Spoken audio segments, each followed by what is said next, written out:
Hello friends, ಹೇಗಿದ್ದೀರೆಲ್ಲರೂ? ಗೃಹ ಸಂಗಾತಿ ಚಾನಲ್ಗೆ ಸ್ವಾಗತ. ಇವತ್ತು ನಾನು ನಿಮಗೆ ಸ್ಟ್ರಾಬೆರಿ ಮಿಲ್ಕ್ ಶೇಕ್ ಯಾವ ರೀತಿ ಮಾಡೋದು ಅಂತ ಹೇಳಿಕೊಡ್ತೇನೆ.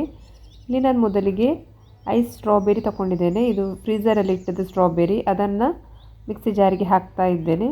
ನಂತರ ನಾನಿಲ್ಲಿ ರುಚಿಗೆ ತಕ್ಕಷ್ಟು ಸ್ವಲ್ಪ ಸಕ್ಕರೆಯನ್ನು ಹಾಕ್ತಾ ಇದ್ದೇನೆ. ಇಲ್ಲಿ ನಾನು ಅರ್ಧ ಲೀಟರ್ ಹಾಲಿನಿಂದ ಮಾಡೋದು, ಅದಕ್ಕೋಸ್ಕರ ಸ್ವಲ್ಪ ಹಾಲನ್ನು ಅರ್ಧ ಲೀಟರ್ ಹಾಲಲ್ಲಿ ಸ್ವಲ್ಪ ಹಾಲು ಹಾಕಿ ಫಸ್ಟಿಗೆ ಗ್ರೈಂಡ್ ಮಾಡ್ತಾ ಇದ್ದೇನೆ. ಸ್ವಲ್ಪ ಸೈಡಲ್ಲಿ ಇಟ್ಟಿದ್ದೇನೆ. ಗ್ರೈಂಡ್ ಮಾಡಿದ ನಂತರ ನೋಡಿ ಈ ಥರ ಆಗಿದೆ.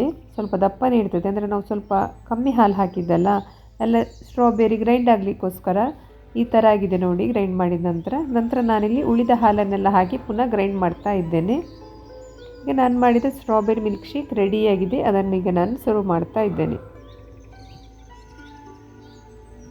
ಸರ್ವ್ ಮಾಡಿದ ನಂತರ ಲಾಸ್ಟಿಗೆ ವಿಪ್ಪಿಂಗ್ ಕ್ರೀಮಲ್ಲಿ ಸ್ವಲ್ಪ ಡೆಕೋರೇಷನ್ ಮಾಡ್ತಾ ಇದ್ದೇನೆ. ಈ ಥರ ಮಾಡಿದರೆ ಸ್ಟ್ರಾಬೆರಿ ಮಿಲ್ಕ್ ಶೇಕ್ ಹೋಟೆಲ್ ರುಚಿಗಿಂತೇನು ಕಮ್ಮಿ ಇಲ್ಲ, ತುಂಬಾ ಟೇಸ್ಟಿಯಾಗಿ ಬರ್ತದೆ. ಒಮ್ಮೆ ನೀವು ಟ್ರೈ ಮಾಡಿ ಯಾವ ರೀತಿ ಬಂದಿದೆ ಅಂತ ನನಗೆ ಕಮೆಂಟ್ ಮೂಲಕ ತಿಳಿಸಿ. ನಾನು ಮಾಡಿದ ಇವತ್ತಿನ ವಿಡಿಯೋ ನಿಮ್ಗೆ ಇಷ್ಟ ಆಗಿದೆ ಅಂತ ಭಾವಿಸ್ತೇನೆ. ಇಷ್ಟ ಆದರೆ ಒಂದು ಲೈಕ್ ಮಾಡಿ, ಶೇರ್ ಮಾಡಿ, ಕಮೆಂಟ್ ಮಾಡಿ ಮತ್ತು ಸಬ್ಸ್ಕ್ರೈಬ್ ಮಾಡಲಿಕ್ಕೆ ಮರಿಬೇಡಿ. ಇನ್ನು ನಾನು ನಿಮಗೆ ಹೊಸ ರೆಸಿಪಿಯೊಂದಿಗೆ ನೆಕ್ಸ್ಟ್ ವಿಡಿಯೋದಲ್ಲಿ ಸಿಗ್ತೀನಿ. ಅಷ್ಟು ತನಕ take care, bye bye, thank you.